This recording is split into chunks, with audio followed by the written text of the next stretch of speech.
Xin chào các bạn đã quay trở lại với kênh Cô Ba Bình Dương.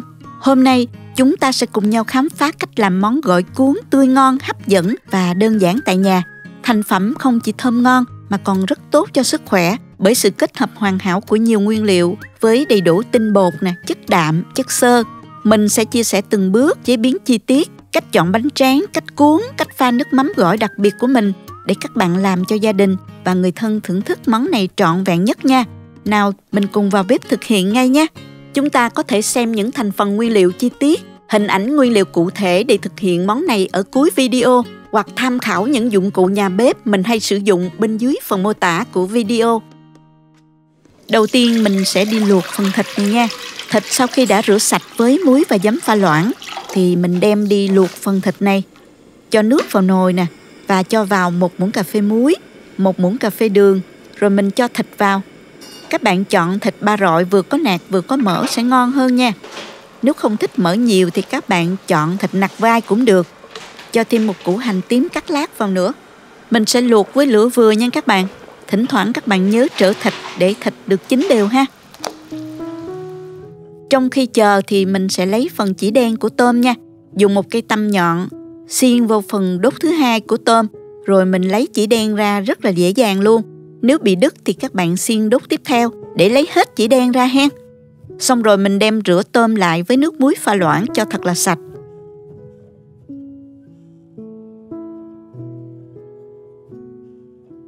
Quay lại với nồi thịt luộc, mình cũng đã luộc gần 40 phút rồi. Bây giờ thử xem thịt đã chín chưa nha.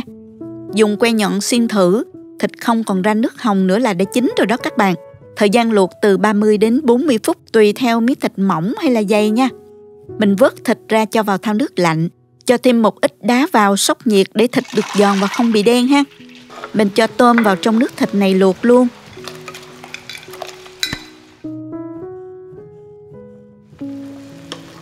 Tôm rất là nhanh chín, khoảng 4 đến 5 phút là tôm đã chín rồi.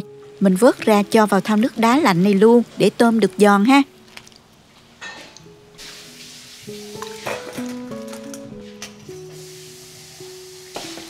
Phần tôm cũng đã nguội rồi, mình lột vỏ tôm luôn.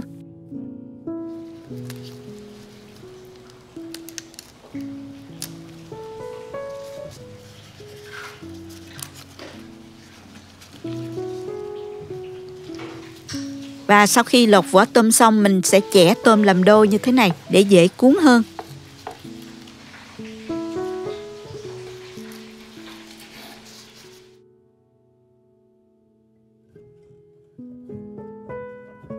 Thịt đã nguội rồi, mình vớt ra cho ráo, rồi mình xắt thịt ra luôn nè. Xắt thành từng miếng đều nhau như thế này, không dày quá cũng không mỏng quá nha các bạn. Thịt này là thịt ba rọi rút xương nè. Mình chọn miếng to để có được miếng thịt bản to, khi cuốn nhìn cho hấp dẫn hơn ha. Cắt xong rồi thì mình cho ra đĩa nha. Rau mình rửa sạch để ráo và để sẵn trong rổ gồm có xà lách, rau thơm các loại. Hẹ thì không thể thiếu nha. Cắt bớt hẹ cho ngắn lại để sau khi cuốn xong, phần lá hẹ dư ra bên ngoài khoảng độ 4 đến 5 cm là vừa. Bây giờ mình bắt đầu cuốn gỏi nè. Mình dùng loại bánh tráng để chuyên cuốn gỏi cuốn, có bán rất nhiều ở chợ và siêu thị. Loại này sẽ dày hơn, khi cuốn sẽ không bị rách. Loại vuông hay tròn đều được nha các bạn. Dùng một cái khăn sạch thấm nước và mình lau kỹ trên bề mặt nhám của bánh tráng. Và mình chờ vài giây cho bánh dịu lại.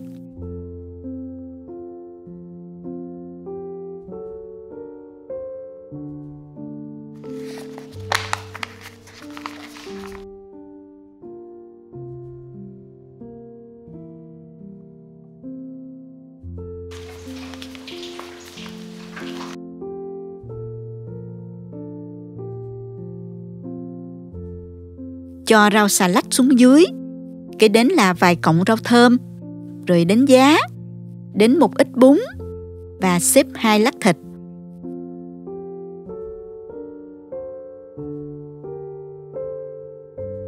Ba miếng tôm xếp cuối cùng và cùng chiều với nhau. Bắt đầu mình cuốn lại từ trên xuống.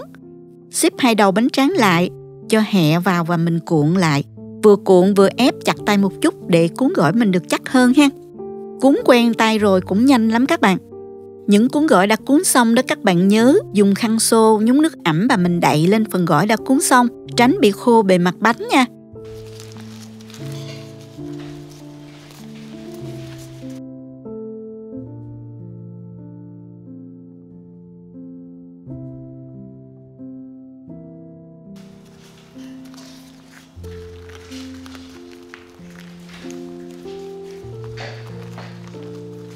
Mình đã cuốn xong rồi nè. Với liều lượng nguyên liệu đã có, mình cuốn được 20 cuốn gỏi xay vừa như thế này. Phần nước chấm cũng quan trọng, là thành phần không thể thiếu và quyết định độ thơm ngon của món ăn. Nước chấm ngon thì món ăn mới ngon nha. Mình dùng ở đây là phần nước chấm cũng quan trọng, là thành phần không thể thiếu và quyết định độ thơm ngon của món ăn. Nước chấm ngon thì món ăn mới ngon nha. Mình dùng ở đây là 2/3 chén tương hột. Mình dùng tương của Cholimax. Loại này không quá mặn và màu cũng không quá đen. Cho vào máy mình xay nhuyễn. Các bạn có thể mua tương pha sẵn, nhưng mình thấy không ngon bằng mình tự làm đâu nha. Mình bắt đầu làm nước chấm nè. Cho vào nồi 1 muỗng canh dầu và mình cho khoảng 1 muỗng canh hành tím vào phi thơm. Khi thấy vàng thơm rồi, tiếp theo thì mình cho tương đã xay nhuyễn vào. Kế đến là nửa chén tương ăn phở. Rồi đến 2 muỗng canh bơ đậu phộng. Mình dùng loại có hạt hoặc là không có hạt đều được ha. Khuấy đều lên. Rồi mình cho thêm 2/3 chén nước.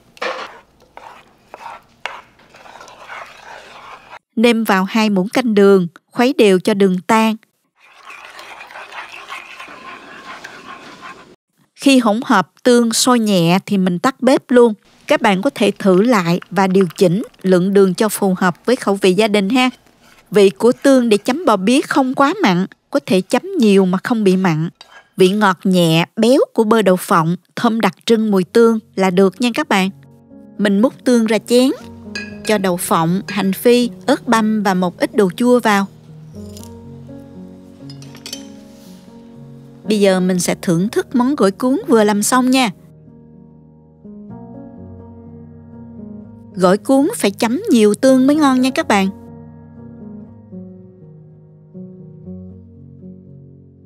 Cảm giác đầu tiên khi cắn vào cuốn gỏi là lớp bánh tráng mềm mịn, dai nhẹ.